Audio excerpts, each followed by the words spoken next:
Um, Good morning, everyone. My name is Robert Adeodiachi. I'm the Chairman Chief Executive of Independent Project Monitoring Company, IPMC. I want to welcome you to this webinar on quality health, safety, and the environment. My role here today would be to moderate the affairs of the presentation. And starting forth, I am introducing the Director General of the Lagos Chamber of Commerce and Industry, a man who has devoted his entire life to the upliftment of industry in Nigeria and beyond. And I'm sure he's known to everyone who has anything or everything to do with the commerce and industrial situation in Nigeria. I want to call on Dr. Muda Yusuf to give a welcome speech as a kickoff to this webinar. I cede to Dr. Yusuf. Please join me in welcoming him. Dr. Yusuf. Thank you very much, Mr. Odeachi. It's indeed a great pleasure to partner with IPMC on this very important platform. For us in the Lagos Chamber of Commerce, let me also welcome all participants, panelists. For us in the Lagos Chamber of Commerce, the issue of quality health, safety, and environment is a very, very critical issue. Unfortunately, what we have observed is that the level of awareness, the level of sensitization in this space is extremely low, extremely weak, which underscores the significance of the conversation we are having today.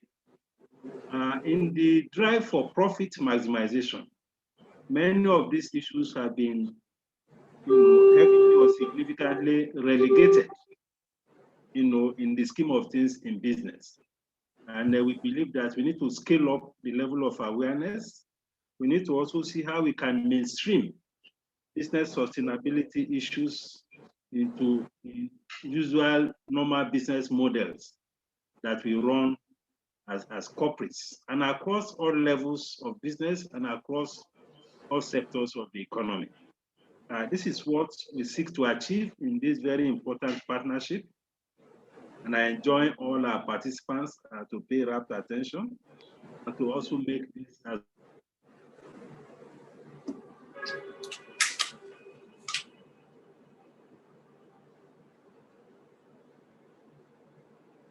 as participatory as possible. That we also use for purposes of our advocacy going forward. So once again, I want to welcome all our participants, panelists, and I want to thank Independent Project Monitoring Company in particular for the opportunity of this partnership. I welcome you all to this platform. Thank you. Thank you very much for that very succinct introduction.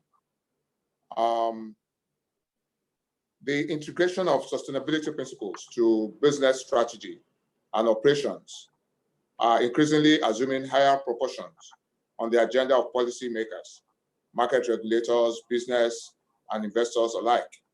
Organizations globally are demonstrating that responsibility and profitability, though not always mutually coexistent, they are not incompatible. And they are, in fact, wholly complementary. There is a remarkable correlation between diligent sustainability business practices and economic performance. Sustainability for today will be treated in three ways and will encompass the following areas: economic, environmental, social, governance, and financial performance. Now, to get the ball rolling, I'll call on the first speaker, who is Mr. Anyeka Essien. Anyeka Essien is a safety risk and reliability engineer from Heriot Howard University, Edinburgh. and is also a mechanical engineer as well. He's a versatile HSE consultant experienced in managing a wide spectrum of risk engineering activities in support of operational and project activities within Nigeria, the UK, and the international oil and gas sectors, and is an accomplished team member. He is presently the business development consultant with Independent Project Monitoring Company. He's versatile and passionate about safety and plays and watches football in his spare times. So I'm sure you will find him very, very interesting. He's going to talk on sustainability and safety's role in business growth, effective safety practices, which helps to protect staff from injury, reduce absences and sick leaves, retain staff reputation, productivity and profits, save insurance and legal costs. I now cede to Mr. Anyekan. Mr. Anyekan, please. Thank you. Okay, good morning, everybody. Welcome to our webinar. I'll be talking on, 1 second, I just want to bring up my screen. Let me bring up my screen.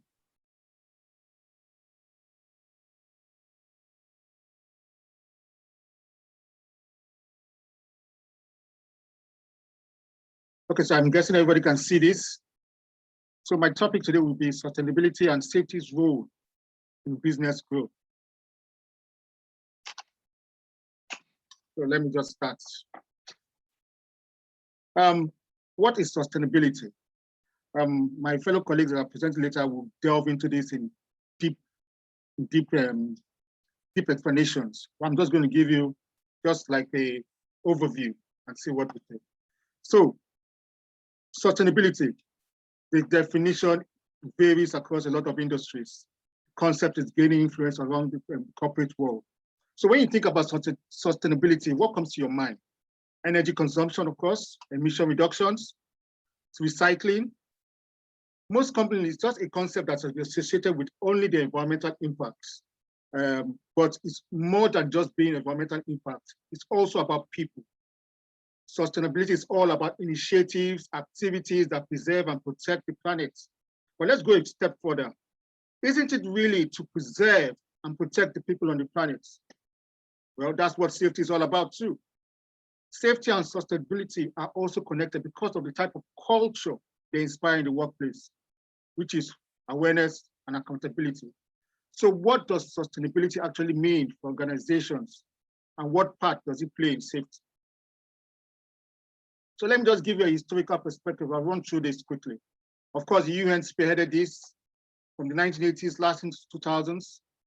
They have two landmark initiatives, the Brundtland Report and the UN Compact, which are the foundation for the current sustainable development thoughts and what is initiating the global discourse today.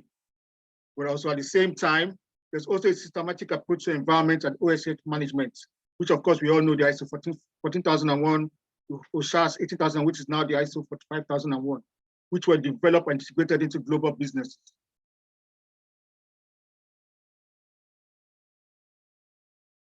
So, what is sustainable development?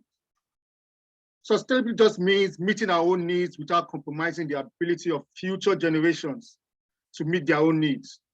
In addition to natural resources, we also need social and economic resources.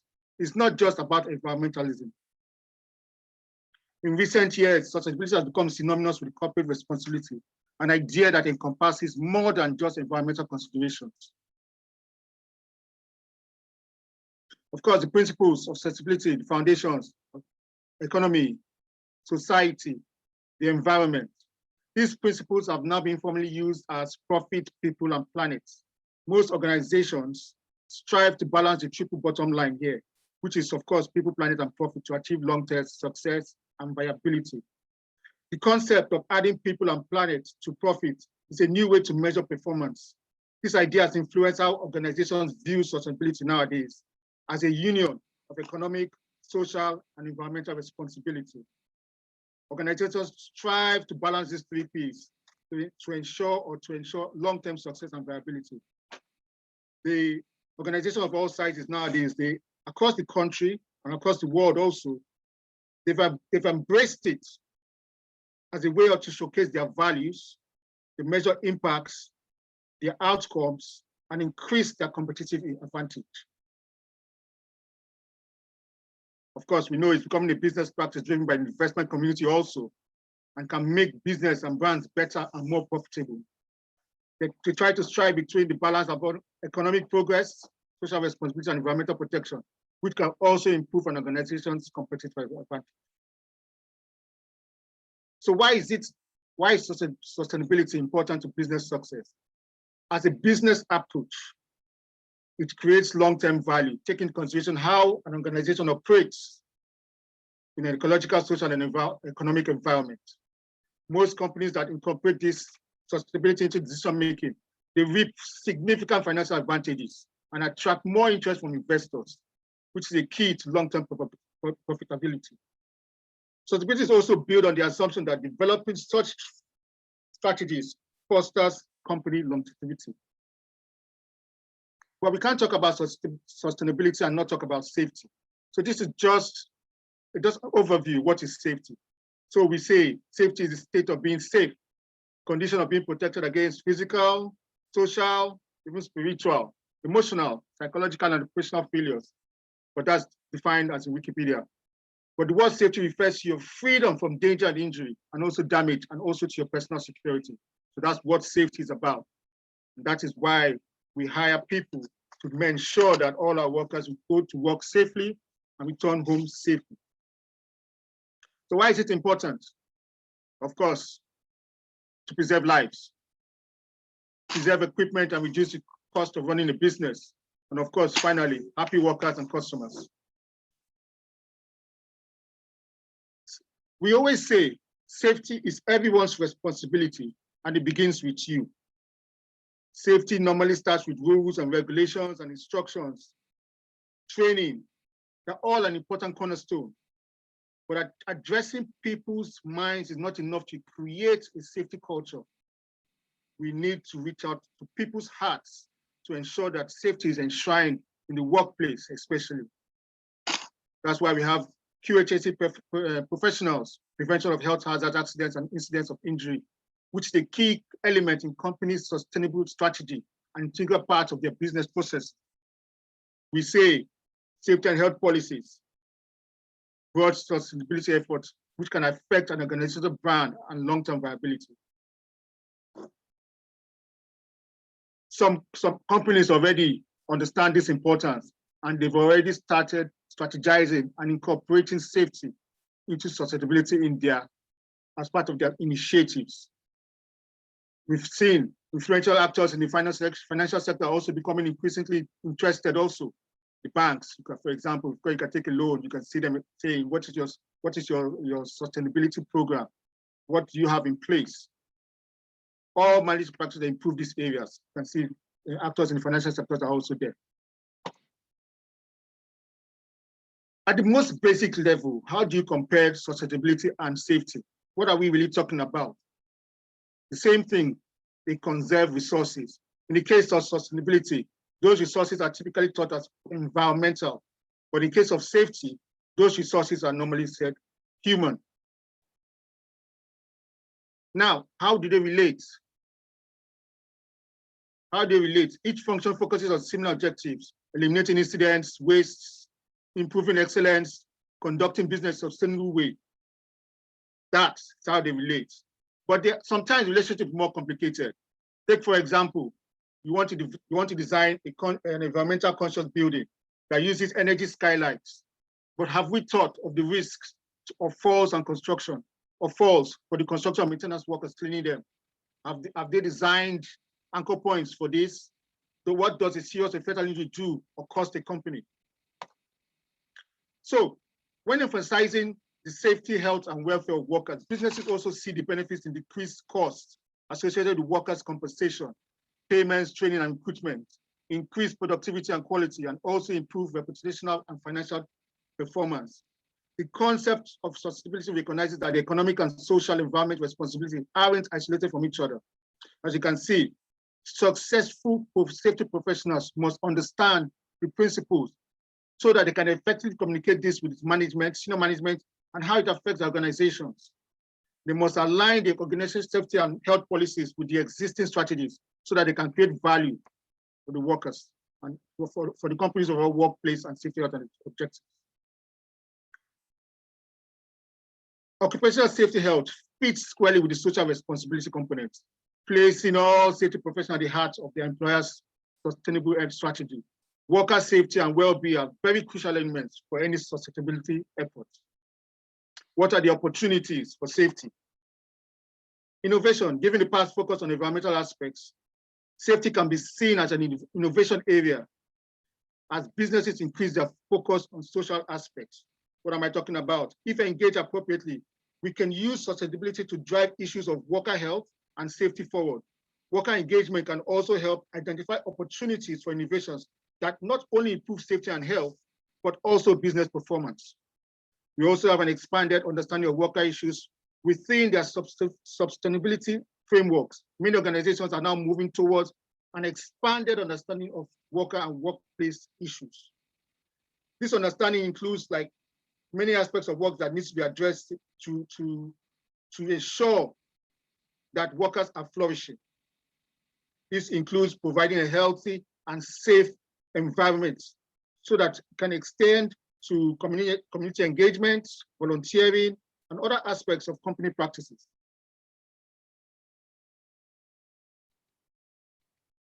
So rankings, I'll just rush through this, especially those that are publicly traded and motivated to improve their performance to achieve high ranks on various lists, such as the stock exchange. If you notice, the Nigerian Stock Exchange has also issued sustainability disclosure guidelines for companies to show you that they are actually serious about this. Other companies, even if they're not public, they don't want to see themselves at the top list of underperformance in any respect. So this is a good thing. Of course, collaboration. Business leaders recognize that many of their goals cannot be achieved alone. Groups of leaders, sustainability leaders, HSE managers, and others that are similarly situated in companies would likely take on a more important role going forward. Of course, there will be challenges. For many businesses, people still see safety as a cost to business rather than an investment, especially in the case where lost time incident rates and fatality rates, which are the two most commonly used indicators of safety and health performance, are low. So people think that the problem is solved and further investment in these issues are not needed. The consideration of these indicators should be a focus of ongoing risk to worker safety and health. Lack of consistency in safety reporting, this is self-explanatory. Businesses that are not considering safety within their goals, there's a lack of consistency in reporting. Of course, supply chain. As it becomes more global, the supply chain management engagement is increasingly seen as the next frontier in sustainability. Scalability also. Many large and global businesses have made progress in this over the last decade. So in summary, what are we saying in summary? Safety professionals must understand the principles and trends and recognize how they affect senior management and overall business operations. Investors believe that companies should demonstrate leadership in areas of social justice, corporate governance, and the environment. They must also recognize that these elements can materially affect an organization's financial performance and its valuation. This presents safety professionals an opportunity to engage leaders, educate them on the value of HSE risk management and how it relates to overall corporate goals. So in conclusion, we're saying companies and investors are coming together with this idea that you need to report on safety, health, and environment as material risk and opportunity, because that is what the investors are looking for at the end of the day. And this is all about decision making. Protecting workers is very crucial to good long-term business management, whether you call it sustainability or not. What safety professionals do haven't changed at all. What changes now is our ability to influence the business. You cannot have a sustainable company without an engaged, innovative workforce. So we, as safety and health professionals, can leverage the fact that the world is saying occupational health and safety is material to business. We now have a line of sight to the boardroom now, because materially and human capital management are what most of your board of directors are looking at and what the investor community is looking at. So we are saying embracing safety and health as a cornerstone of sustainability is good for workers and is also good for business. Thank you very much.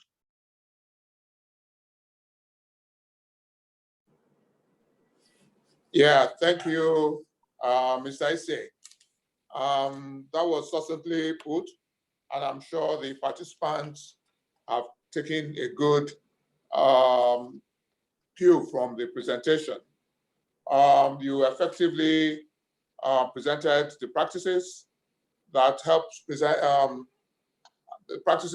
protect people from injury, reduce sicknesses, and helps retain staff, build reputation for organizations, productivity and profits, and also reduces cost of operations and legal costs from injuries that may arise if safety issues are not given the attention they require. Now, I think a note of just a notice. At the end of the presentation, we would expect that participants, if they have questions, would avail themselves of the Q&A button and type in the questions they have. We would have a panel structure that would go through those questions and get the presenters to provide answers to them. So start typing your questions and we will provide answers to them. There's a lot more coming. Our next speaker will be talking about environment, health, safety, and sustainability. I think I need to warn that you have to put aside everything you're doing and pay particular attention to him. Our next speaker is Engineer Asiwe Samuel. Engineer Samuel is he has MISPON, he's an auditor, he's a lead auditor, he's a certified master trainer, and he's NEBOSH qualified, and God, he has everything you need to have to be a safety practitioner. He has a first degree, and he's worked in the oil and gas sector, power generation, construction, aviation, and he's a resource person for the Institute of Safety Professionals of Nigeria. He's also an engineer, he's currently registered, and he's a NEBOSH Process Safety, NEBOSH International General Certificate in Occupational Health and Safety, NEBOSH International Diploma in, he's presently head of Operational Risk and Sustainability. And he's a resourceful person, passionate safety and sustainability and human reliability professional. You would find his presentation both enlightening and imaginative. He's conscientious and highly motivated self-starter, and he's just one of the offerings that IPMC has brought into the safety ecosystem. I introduce to you Mr. Samuel, Engineer Samuel Asiwe. Samuel, I cede the floor.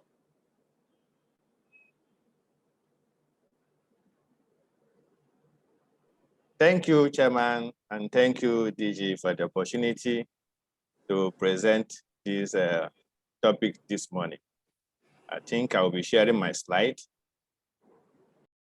Share. Yes.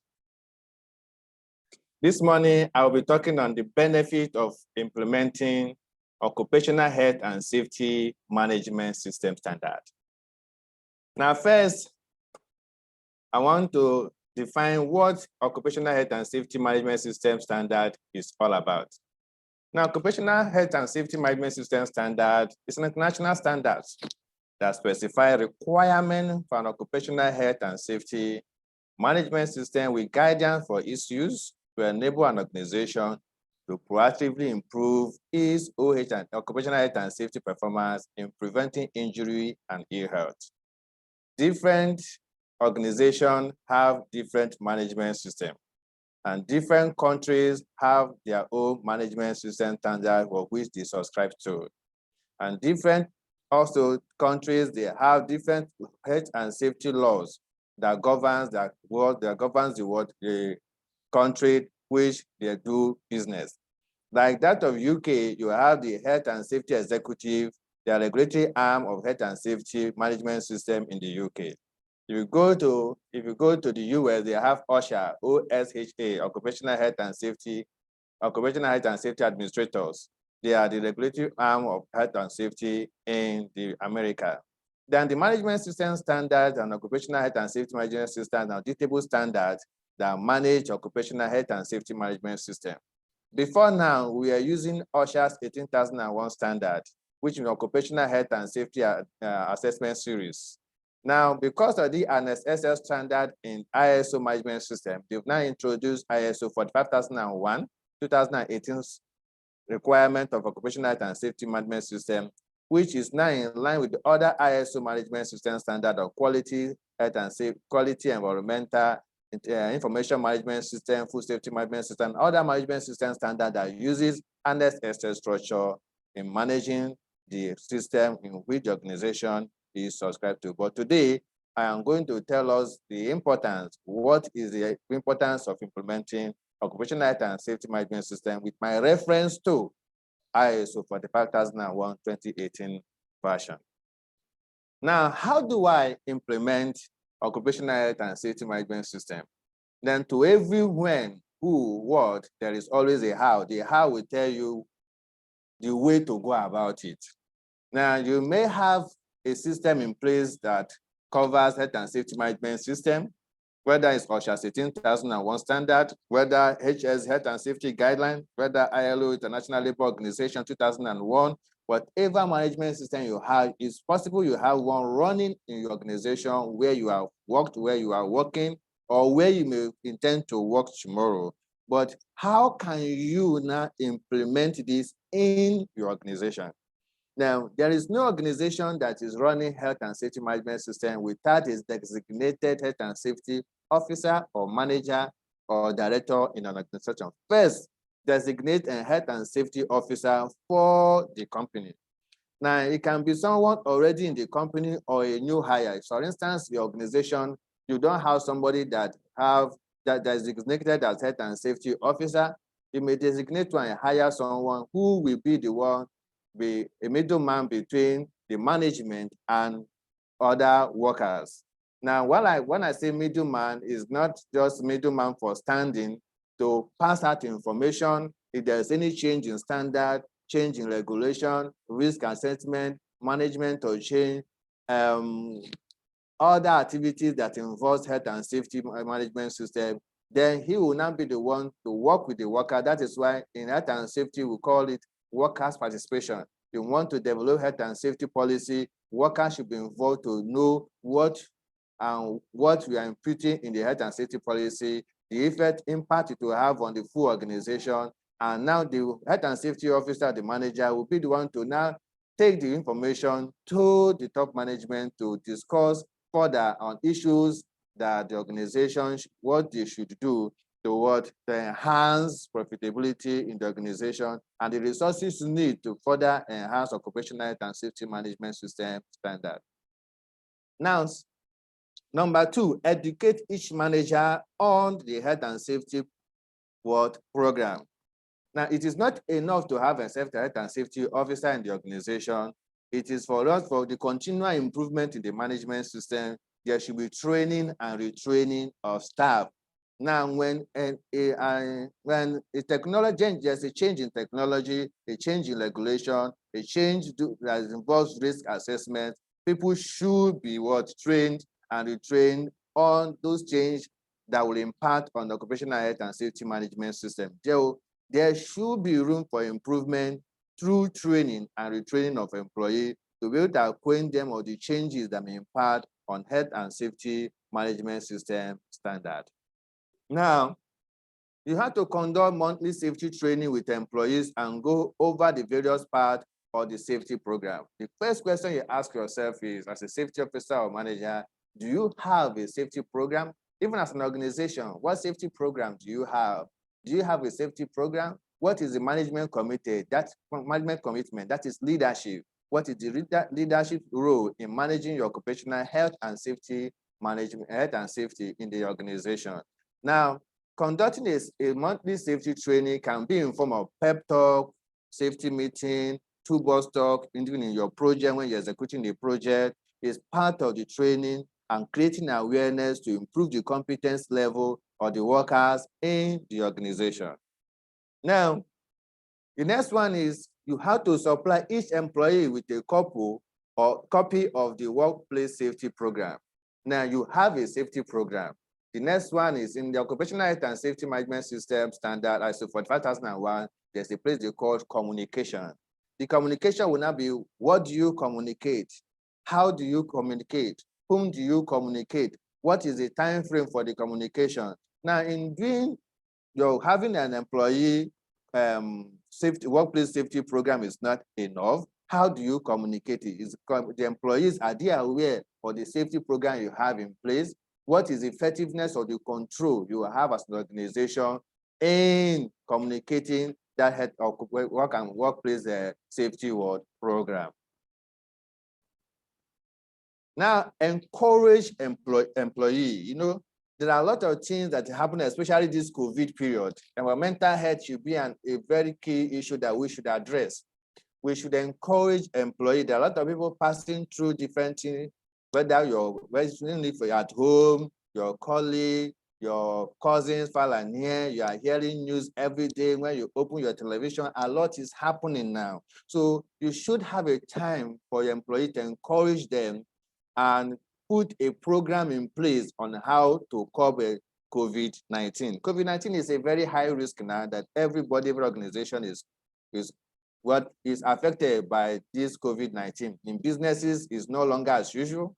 Before now, you don't do meeting through Zoom, through Teams, but technology, we thank God for technology. It has given us an edge how we can also, people are still working from, even people that are working from home, they are not used to it. That could also affect their mental health. So try and create time to ensure that employees, they are encouraged.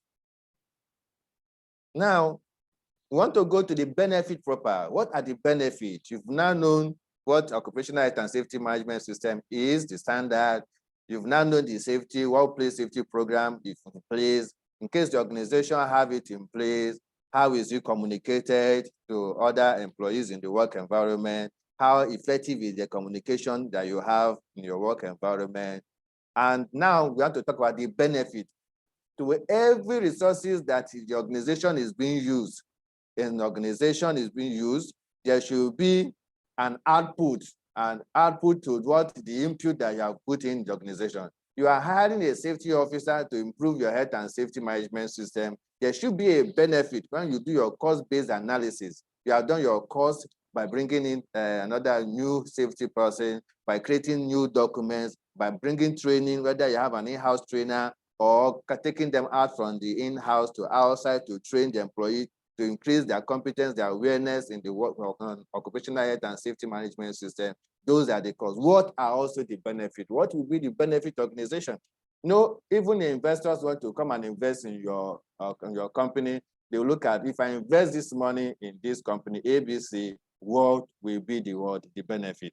Now, for good investors, foreign or local investors, they will look at, okay, your health and safety performance in the organization. How safe is your business? How safe is the organization, the people, the environment, the workplace, and the structure and the processes that you have in place before they look at, okay, these people are serious, let me invest. Number one, by implementing occupational health and safety management system, it improves your hazard identification and risk assessment.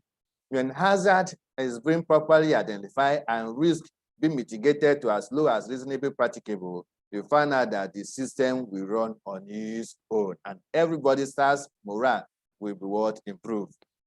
Now, it will also reduce downtime, overall cost of accident. There will be no accident. If the risk and the hazard and the risk are being mitigated, accident is prevented. Now, it also involves enhancing the involvement of leadership and participation from workers. Now, for an organization to come and agree together, let's employ a safety officer, that means leadership, they are involved. Human resources are engaged. There's participation of workers that mean they've done training, need analysis to know the gaps in the organization, what they have, and what they need to put in place to improve their management system. Now, it also helps in building brand and integrity. So when you want to work an organization, you are looking for a job. Everybody now want to work with IOCs, NOCs, even good manufacturing, or even in banks. because there's a process. They have a brand, they have a name. So nobody wants to work in an organization where the accident rate is high, where in every month they are recording one death or somebody's hand is amputated or because a result of the work they are doing. So when you have a good management, health and safety management system in place, these are what risk, hazard and risk have been mitigated to as low as reasonable, practicable. It demonstrates that the management system complies with international standard. When an international company wants to come and do business with you, they will not say that, okay, your organization conform to the international best practices. That means you have a structure, you have a policy, you have a process, you have a structure, and those processes and structure that have been audited by this international standard, and they will likely they will then believe that you have a good system and they will likely do business with you. It also validates the capability of your organization and provides assurance in proposing profit-making and partnership. When you are making a profit, employees' life will be transformed. Partners that comes to your to work with you, they'll be happy to do business with you. People that want to, competent hands will come and join your organization. Productivity will improve. Your brand will also, people will hear you from far and near. Now, premium, because there's no accident, premium will be reduced, paying insurance will be reduced because you have on a good occupational health and safety management system standard. Thank you.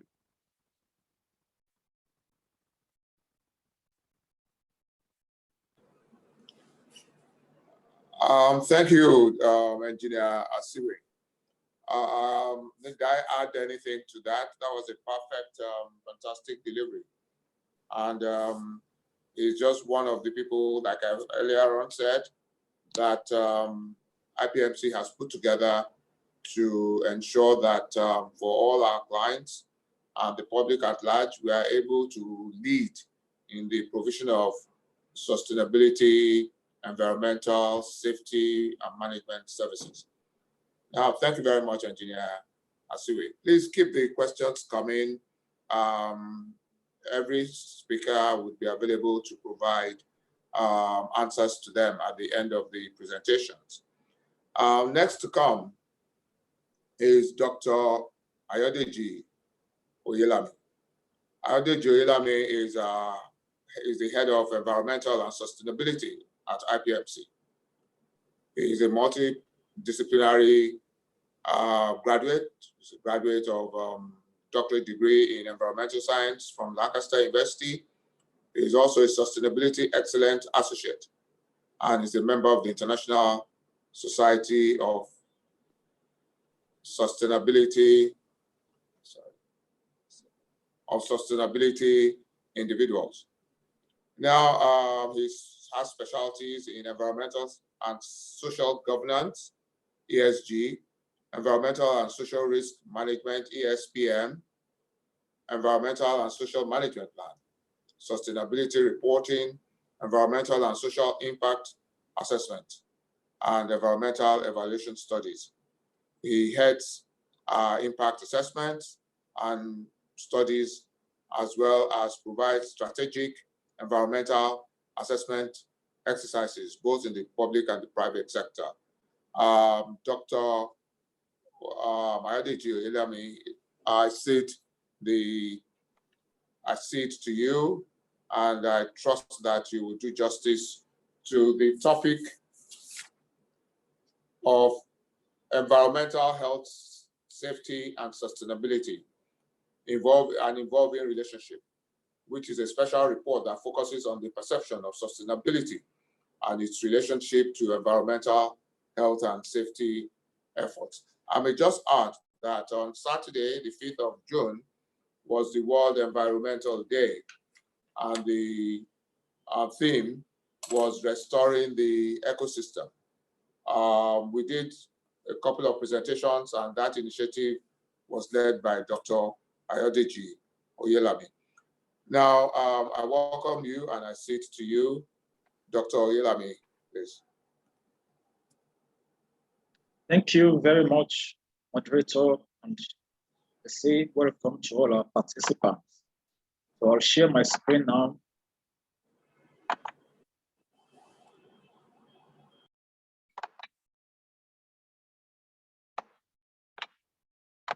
So the topic which was mentioned by the moderator is environmental health, safety, and sustainability. My colleague already discussed what sustainability is, so I'll just run through that. He already gave us the definition of what that is. But for sustainability, there are typically three pillars, which is the economic, environmental, and social. But over time, businesses have always focused just on the economic aspects of sustainability, while they neglected the environmental and social issues.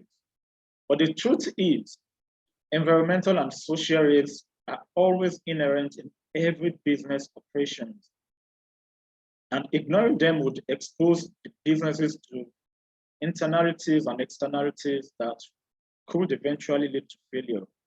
And this is why governments, individuals, investors, and regulators are now very interested in the sort of risks that environmental and social issues could portend for businesses. So what is the business case for sustainability? I've broken this presentation into three aspects. So our changing world, institutional drivers, which is international and local laws and regulations, and sustained and improved financial returns. Over the news, we go into the news, we hear stories of different environmental problems. And some of the global environmental problems which we've always known are, we have deforestation, we have land and water pollution, we have altered natural processes. For deforestation, we've had issues of logging, land being cleared for development. And what has that caused? It has led to climate change. We have changes in ecological balance. We have flora and fauna being cleared off. We have biodiversity being reduced. And for the land and water pollution, industrial effluents are being washed into the rivers. And this has an effect on humanity. So we realize that the fisher folks would always have a reduction in their fish catch. Groundwater contamination impacts on juvenile fishes. And we realize that where they spawn, their spawning sites are being polluted, and these fishes won't be able to give birth to their young. We've had issues of coastal erosion due to dams being built or being blocked, ports being dredged. So this has led to an increase in loss of farmlands. We've had increased flooding and degraded ecosystems. I mentioned climate change. As we all know, climate change has led to a whole lot of changes in the world. On the news media, we always say global sea level rise, which is very prominent in Bali in Indonesia, global temperature rise in every part of the world. In the Arctic, we see that in Greenland, for instance, glaciers being secreted due to increase in temperatures. The oceans are warming, the Pacific Oceans, the Atlantic Ocean. We've had increase in acidification of oceans. And what does this do? It has affected the coral reefs, especially in Australia. As mentioned earlier, we've had shrinking Arctic ice and glaciers. If we all know, we've had extreme events, stronger hurricanes. I think about 2 or 3 years ago, we had El Nino, that was in North America. We've had wildfire instances in different parts of the world and here in Africa as well. As mentioned earlier, I said sustainability is split into three issues: environmental, social. For the social issues, we have issues like poverty. There has been an increase in poverty. Those things that were meant to have been done have not been done. Conflict and arms proliferation. We have human rights issues. Human rights issues, maybe forced labor, child labor, labor relations between management and an organization and the employees. This if there's an issue and the operations is shut down, this would always affect issues. We have governance issues, and there are other social pathologies like crime. We've had increase in crimes here in Lagos. We've had increase in kidnappings and ritual killings, and the overall human development indices, which is typically released by the United Nations Developmental Program.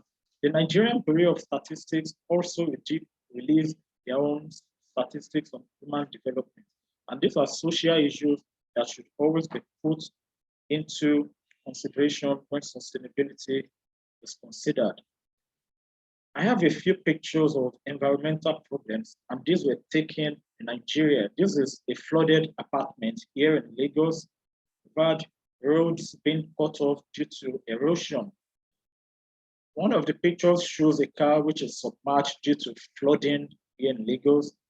And we have gas flaring in an area with biodiversity, which invariably, if this continues over time, it would affect these streets, which we all see there, and they would die off.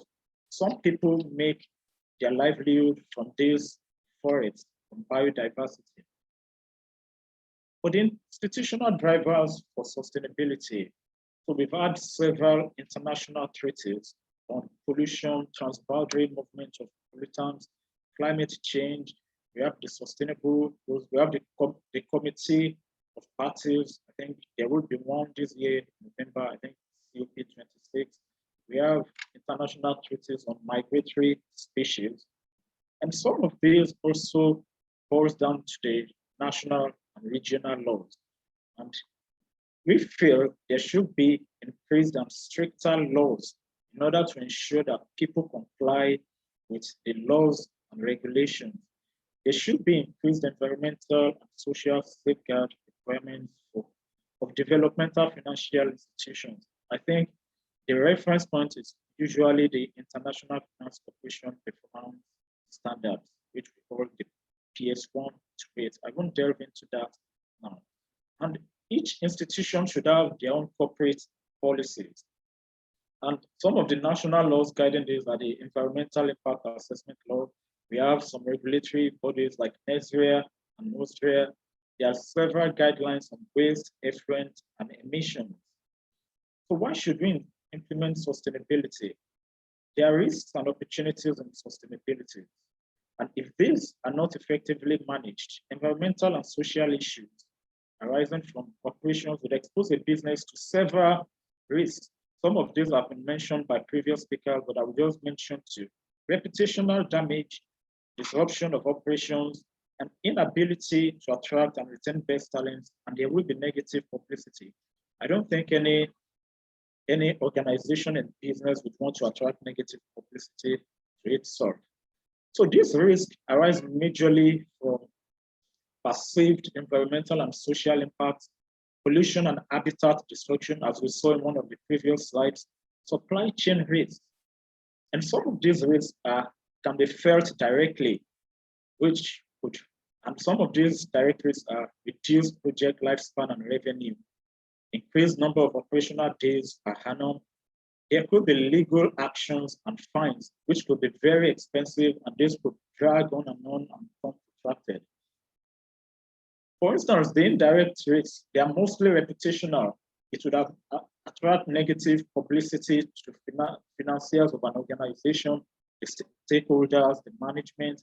And the truth is, the more established the financier or the stakeholders are, the higher the impact is on reputation. And we have instances which you have in the newspapers. Reputational risk can harm brand value. It can affect employee morale and the ability to recruit good talent.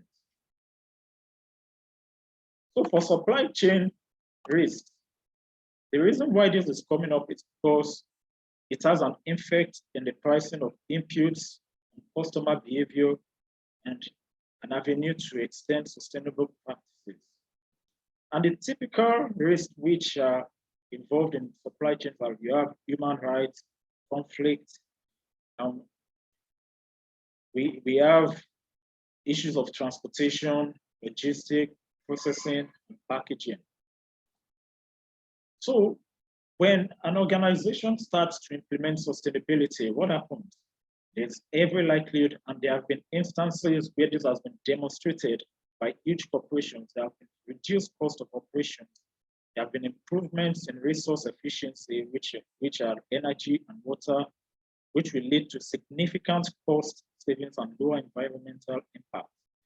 There's always the improved access to capital from different financiers, fund managers, or private equity firms and banks. So we've mentioned all of these risks. How do we mitigate these risks? There are certain tools that financial institutions can use. So they make conducting environmental and social due diligence, conducting periodic monitoring, and there are several documents that could be looked into. So an approved environmental impact assessment report, environmental management systems, incident registers, and whether they are certified. There are constraints to sustainability in Nigeria, and I've listed some of these here. Poverty, population growth. Nigeria's population growth this year is over 3%. Lack of strategic assessments and planning, and there's low awareness. We hear it all over the news, but people don't understand, so there's low awareness. So what are the opportunities for sustainability? So there are green products where people can invest, organic foods, green buildings. We have quite a number of green buildings here in Lagos, renewable energy, carbon trading, and recycling. So to leave a note, so is sustainability a priority, a fad, or a value? So I've had different definitions here for each one. A priority is an established right to precedence. A fad, something that is taken up with present. What I said, sustainability is a priority and it is a value. To corporate entities, we should know that sustainability is about recognizing how you impact society, both positively and negatively, and while maintaining economic success and achieving commercial advantage by minimizing risk, building reputation and trust among stakeholders that work with or around the company. In summary, we have summary benefits of pursuing sustainability. So it ensures longevity, economic, social, and economic, reduces risk, it would attract investors, it gives you or leverages your license to operate, there are direct cost savings, increased employee attraction and retention, and it will protect your value. So invest in human well-being. It could be any of our family members. Thank you.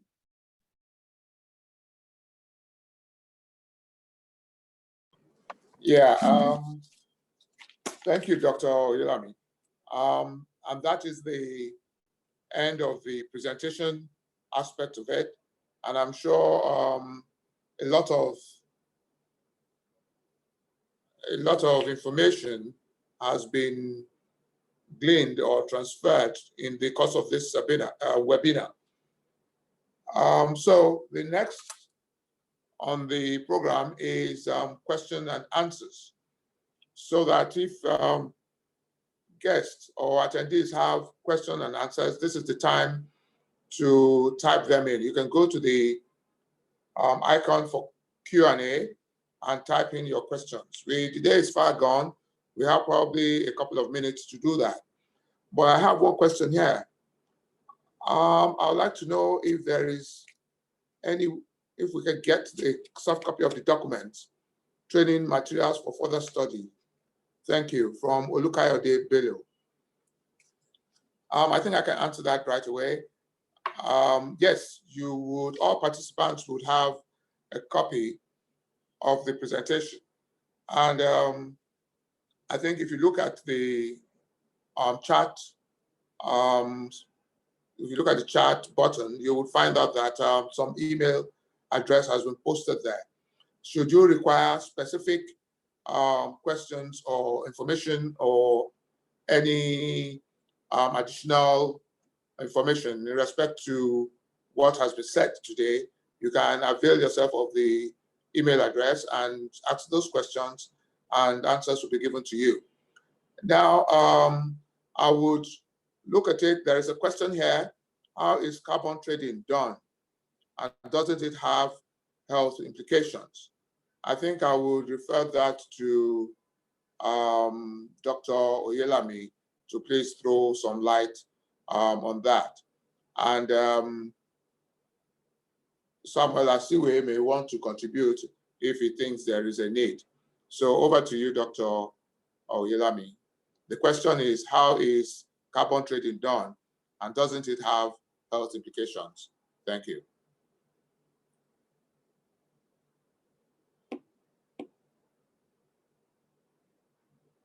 Dr. Oyelami, please.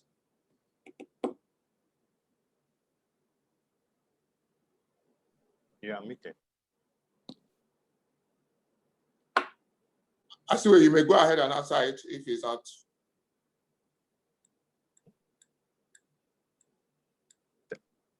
Can you repeat the question again? The question is, how is carbon trading done? And doesn't it have health implications? Okay, thank you. So carbon trading does not have health implications.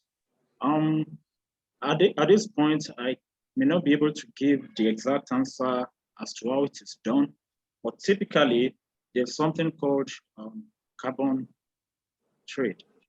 What is typically done is there are ways you can, rather than, while someone has polluted the environment, there's a way to trade that carbon by converting it into something else. So maybe planting trees for organizations that emit things into the environment.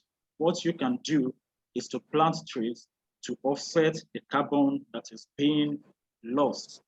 And there's another way, I don't know whether the Nigerian Stock Exchange or maybe the other stock exchange that do this, which I don't have the clear answer to that at this point. So if you can send further clarifications to the email address that has been provided, which is inquiries@IPMC, we will send the answer to you. Our team will provide a comprehensive answer to you.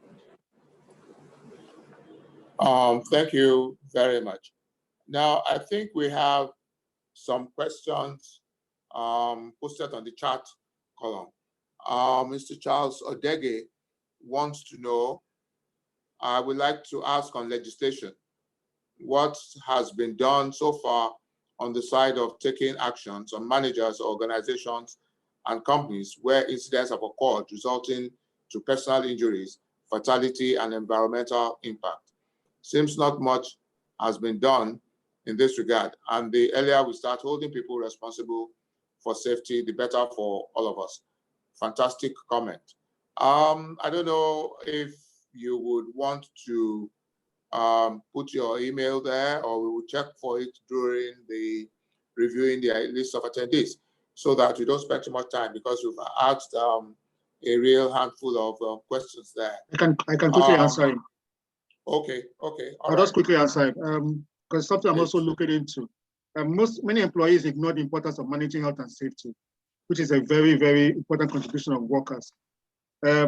It's always profit before workers. In Nigeria, there are legislations on the guidelines of health and safety, but most employers do not comply with it.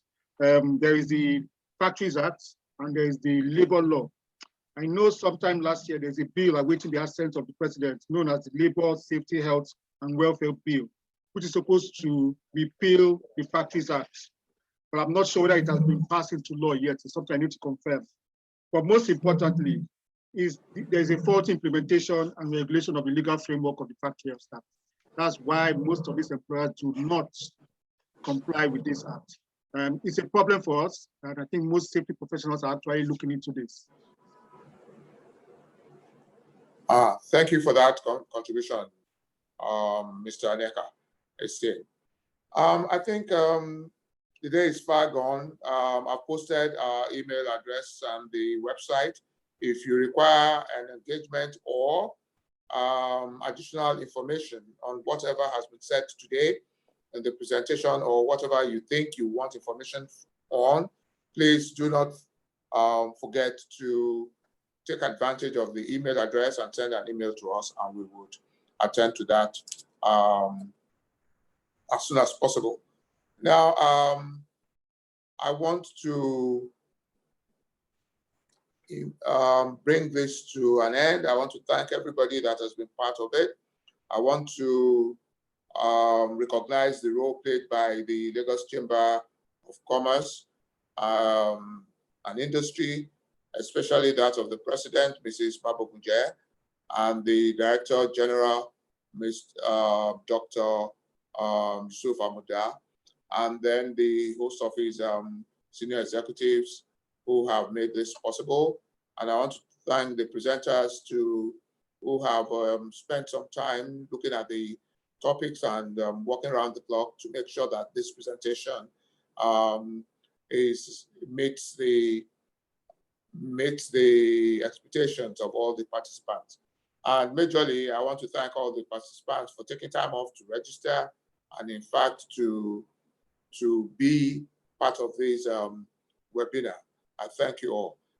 What we pride ourselves in is that we want to make sure that corporate governance in Nigeria is practiced in its totality, and that matters of profits is not pursued exclusively of sustainability, which ensures that we continue to make profits as we continue to do business. Because as most people would say, responsible utilization of the environment is what our responsibility is as humans, so that we guarantee that future generations will still be able to use the same resources available to generate their own sustenance. So I want to thank everybody who has been party to this, and we hope that you would attend our future webinars when called upon to do so. Thank you very much, and God bless.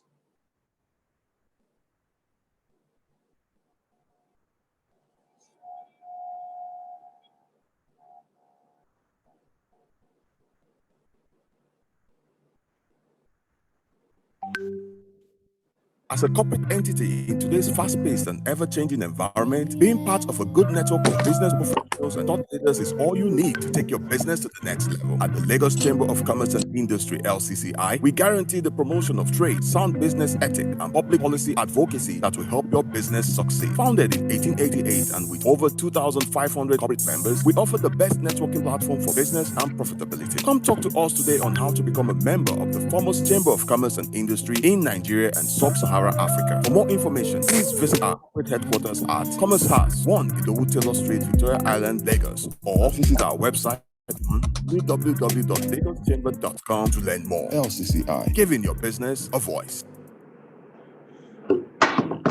Yeah.